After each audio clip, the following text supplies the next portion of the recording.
আমরা যে গুনাহটা সবচেয়ে বেশি করি সেটা হলো জবানের গুনাহ। আমরা সবাই সকাল থেকে সন্ধ্যা পর্যন্ত যত গুনাহ করি তার 90% বা 95% কিন্তু জবান দিয়ে করি। ছেলে, স্ত্রী, প্রতিবেশী, কাজের মানুষ, বিভিন্ন মানুষের সাথে যে আমাদের ইন্টারাকশন হয়, তখন আমরা অনেক অশালীন কথা মুখ দিয়ে বলে ফেলি।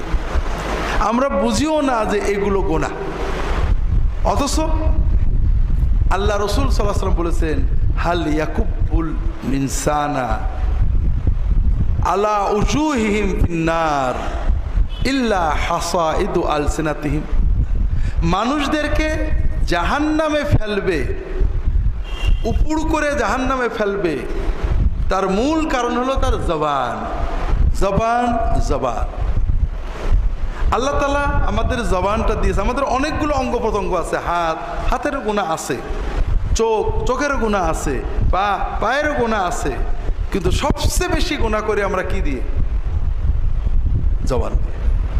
এটা আমরা বুঝি না। আমরা মনে করি আল্লাহ মেশিনটা বানিয়ে দিয়েছে, ট্যাক্সও লাগে না, ব্যাটারিও দেওয়া লাগে না, রিচার্জও করা লাগে না, মাশাআল্লাহ। বিশেষ করে বাঙালি চায়ের দোকানে 100 কথা, বউর কাছে বসলে 500 কথা, দোকানে বসলে 300 কথা, কথা অটো বেরিয়ে যাচ্ছে।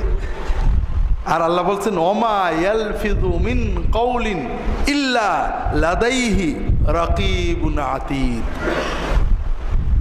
বান্দা প্রত্যেকটা কথা জবান দিয়ে ঠপাস করে বেরোয়, আল্লাহর ফেরেশতা ওটা লিখে ফেলে, একটা কথাও বাদ দেয় না। ওমা ইয়ালফিযু মিন কাউলিন, একটা সিঙ্গেল শব্দ বাক্য যদি সে বলে, তার যে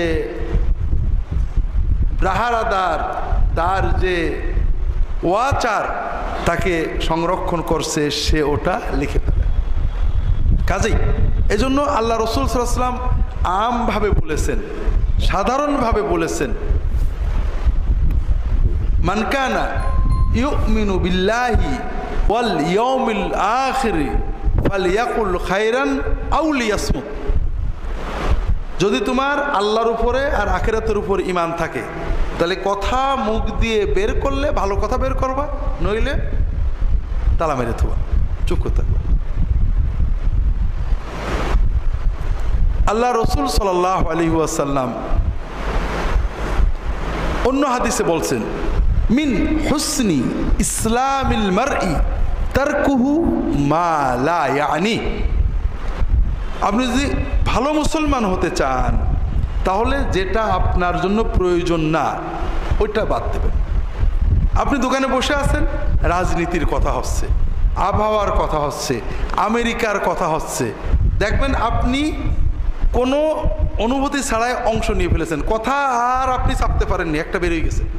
কিন্তু এই কথাটা বললে আপনার কতটুকু লাভ হবে, আপনার কি পরিমাণ সওয়াব পাবে, কথাটার দরকার আছে কিনা, দুনিয়া বা আখিরাতে এই কথার দ্বারা আপনি কোনো টাকা পয়সা বা সওয়াব অর্জন করবেন কিনা, আপনার স্বার্থ সংশ্লিষ্ট কিনা, এটা চিন্তা করেন না। এইটা হলো মা লা ইয়ানি, অপ্রয়োজনীয় কথা। কাজেই যেটা আমি কথা বলার আগে হিসাব করব,